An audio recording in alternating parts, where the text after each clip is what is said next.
Bueno, nos acompaña Gloria y nos acompaña Roberto, a quien les voy a preguntar por uno de los dos temas que vamos a tratar en el siguiente bloque. No sin antes, por supuesto, preguntarle a usted. ¿Ha cambiado de neveras? Sí, he cambiado de nevera. ¿Qué hace con la nevera vieja? La regalo. La regala. Sí. ¿Usted ha cambiado de nevera? Sí. También sí. Sí. ¿Qué hace con la nevera vieja? También ha sido nada. O sea, Andrés. No, yo no he cambiado de nevera. Le he comprado la primera. Perfectamente. Bueno, como dice usted, una de Icopor, tiene ahí un poquito de jamón, un quesito Ahí está todo y 2 orden. cervezas. Exactamente. Bueno, Roberto, ¿qué hacer con las neveras viejas? Primero tengo que contarles que las neveras tienen una cosa que no tienen otros artículos y es que duran. Yo no sé si les ha pasado eso, pero duran. Entonces pueden llegar hasta 15 años de vida. Por fortuna nevera. duran, Es porque cierto, son pero eso es una caras. buena noticia, que la Pues, plata que uno pague, pues... Sí, pero se no es tan note. buena noticia, porque es que la tecnología hace 15 años era una y la de ahora es otra. O sea, las de antes consumían demasiada luz, las de ahora consumen menos y tenemos que ser muy amigables con el planeta. O sea, no gastar más energía. Veamos por qué razón hay que cambiarlas. Aunque usted no lo crea, esa nevera vieja que está usando consume el 40% más de energía que una nevera nueva. La razón principal es la tecnología antigua que utilizan. Una investigación adelantada por estudiantes de la Universidad Nacional deja al descubierto este grave problema. El sector residencial, un 30 o 40% de la energía que consumen se va en refrigeración.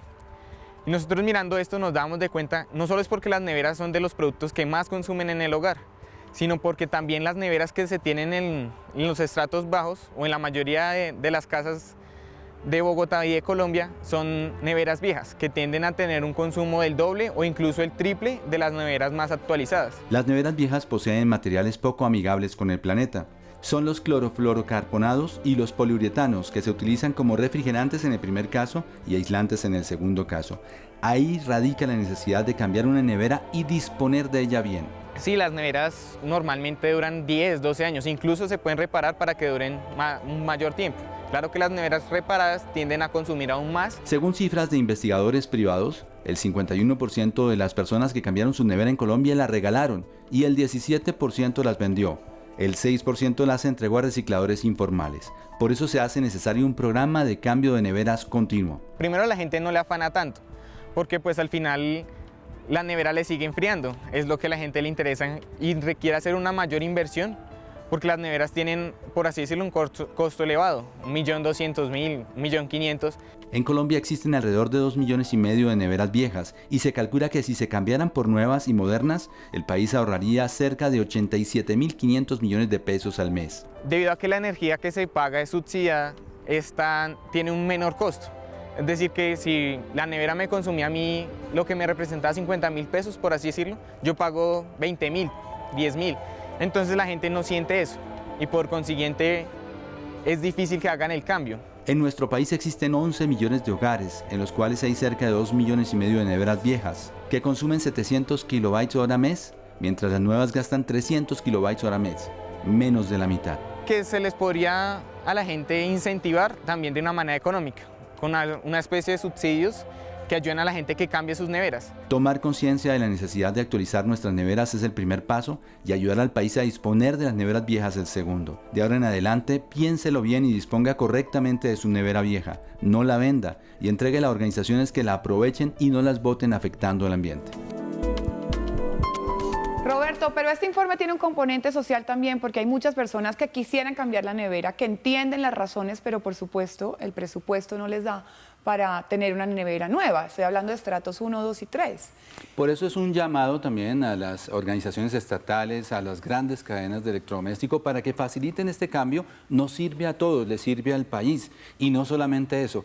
Fíjense, por ejemplo, el tema de las bombillas. También las bombillas debemos cambiarlas. El bombillo anterior consume hasta 12 veces más que el nuevo bombillo. Los dejaron de vender y punto. Ahí sí fueron como muy estrictos en el tema. Los bombillos los dejaron de vender, ahora solo venden los ahorradores. Conseguir un bombillo de los que estábamos acostumbrados hace 10 años es muy difícil. Pero indudablemente es un tema social en que debemos ayudar a todas las personas que quieren cambiar su nevera que hace 15 años tienen. Especial de neveras en GPS.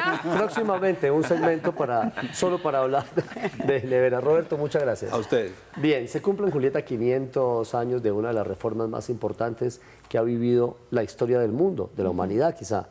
Es más, la reforma.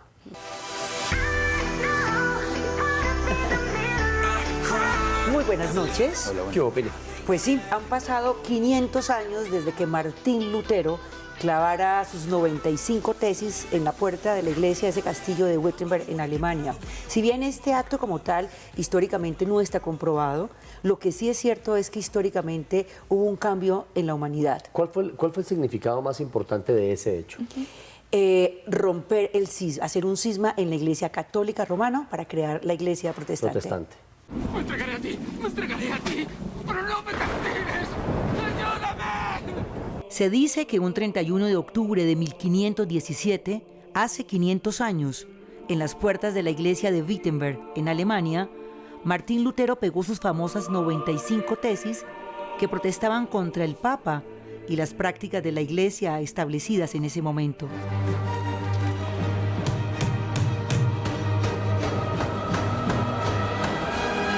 Con ello, las tesis del protestantismo, el monje Martín Lutero, maestro en teología y que colgó sus hábitos para convertirse en pastor, puso fin a 7 siglos de unidad cristiana. Es un proceso que implica no solamente un conflicto teológico religioso, que sí es así a sus inicios, con las famosas 95 tesis, con Lutero detestando la iglesia, con Lutero visitando Roma y comprobando que Roma era una especie como de burdel, es decir, que estaba en una época de decadencia. Pero es mucho más que eso, porque inmediatamente Lutero, o la bandera de Lutero, si se quiere, su ideología era parte de un movimiento también político. En el sentido, príncipes alemanes, ciudades alemanas diversas van a incorporar a su movimiento, a su proceso político, el luteranismo. Para 1517, la iglesia era la institución más grande, más rica y poderosa de la tierra. Y Lutero, quien se enfrentó a su poder, no solo teológico, sino político. Lutero es un fundamentalista. Fundamentalista es aquel que cree en unas escrituras puras, únicas, absolutas, a través de las cuales se manifiesta Dios, y para Lutero Roma se había alejado de esa escritura prístina. Sin el apoyo de los príncipes alemanes, Lutero no habría podido hacer la revolución que tal vez no pensó. Su interés era reformar la iglesia, combatiendo las indulgencias, esos pagos hechos a la iglesia para garantizar la salvación eterna. Una salvación que para Lutero solo se lograba mediante la fe personal y la lectura directa de la Biblia por parte de todas las personas. Por unas pocas monedas podéis rescatarles de su castigo y su sufrimiento. Cuando una moneda cae en el cepillo, un alma sale del purgatorio.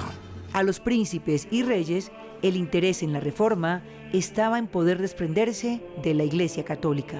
Los príncipes con el luteranismo logran consolidar un poder territorial. Es decir, bien importante para la reforma es que en la medida que cada vez más la Iglesia Católica pierde poder, y está en un estado, si quiere, anárquico, porque muchos curas no cumplen, en fin, el príncipe reorganiza la iglesia, ¿no? La protestante se apodera de la iglesia y la utiliza para legitimarse con una nueva religión. Apoyado en el invento de otro alemán, Johannes Gutenberg, Lutero traduce la Biblia del latín, convirtiéndose en uno de los más grandes bestsellers de la historia. El protestantismo, nacido en el corazón de Alemania, se extendió rápidamente por toda la mitad del norte de Europa. Está contribuyendo, y Lutero es el ejemplo, a un lenguaje popular. Lutero traduce la Biblia, una Biblia para el pueblo, y bien importante, en lengua vernácula, en alemán. La legitimidad no está en usted, que es en Roma. La legitimidad está aquí en nosotros que leemos la Biblia. Entonces, empodera a la comunidad. Entonces, aquí hay elementos de democracia. Que aquel que socorre al pobre o ayuda al indigente realiza una obra mayor que si comprase indulgencias. Los cristianos cercanos a ciertos sectores que están dando como una pauta y que quieren y que presionan para cierto tipo de acciones que ellos consideran que van en contra de la Biblia. O sea, ese cristianismo bíblico, evangélico, está todavía hoy muy presente. 500 años después de esta reforma, cerca de 80 millones de fieles por todo el planeta están agrupados en diferentes iglesias separadas de la católica, gravitando de nuevo, como hace 500 años, alrededor de la religión, el poder y la política. ¿Os retractáis o no os retractáis?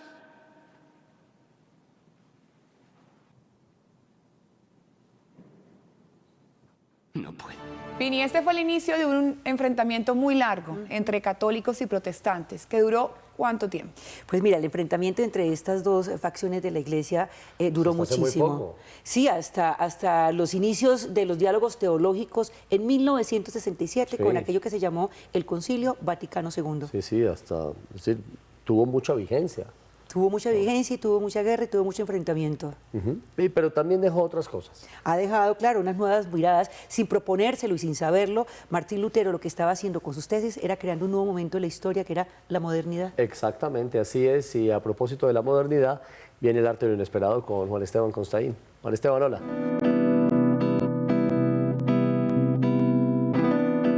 Hola Julieta, Yamit. Una de las características de la poesía en nuestra lengua, de la poesía española, o más bien de la poesía en español, es su altisonancia. O uno podría decir que hay una corriente de la poesía castellana que viene desde la Edad Media, que tiene una voz festiva, que tiene una voz mística, y que todo eso se concentra en ese esplendor descomunal de lo que llamamos el siglo de oro. El barroco no solo como un lenguaje, sino también y sobre todo como una concepción del mundo. Y dentro de esas voces, una de las que más seguimos apreciando y queriendo y frecuentando, porque es absolutamente profética, brutal y reveladora, es la de César Vallejo, el gran poeta peruano.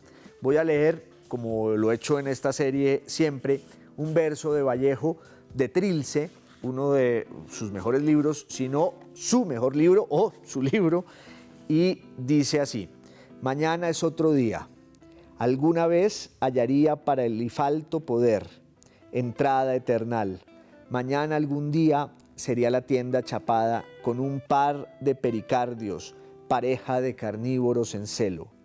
Bien puede afincar todo eso, pero una mañana sin mañana, entre los aros de que enviudemos, margen de espejo habrá, donde traspasaré mi propio frente hasta perder el eco y quedar con el frente hacia la espalda. Gracias, Juan Esteban. Y ahora recorremos el mundo, pero a través de los sonidos, con este. Nos vamos para Brasil. Me tiene fascinado este sonido que encontramos ahora en GPS de una cantante que se llama Seu, Maria do Seu Whittaker, es el nombre Aquí completo. tiene una amante profunda de la música brasileña. Claro, la bossa nova. Así que sabremos su opinión en un he momento. visto unos pasitos. ¿Así? Sí, ¿De señor. samba o de bossa nova? No, de los dos. De los dos, sí. Pues aquí yo creo que hay uno para bailar un poco más despacio, algo más íntimo, porque ella hace una mezcla muy interesante entre la bossa nova y el soul, y ha salido algo magnífico. Ella es hija de uno de los historiadores y estudiosos de la música más importante que tiene el Brasil, y pues ella ha agarrado todo el trabajo de su padre para incorporarlo a la música y a sus proyectos que desarrolla desde el año 2005. Con este álbum, de donde sale esta canción, se llama Amor de Antigos, ganó un Grammy Latino justamente en la categoría de la música del Brasil. Vamos a oírlo en segundo, regresamos en GPS.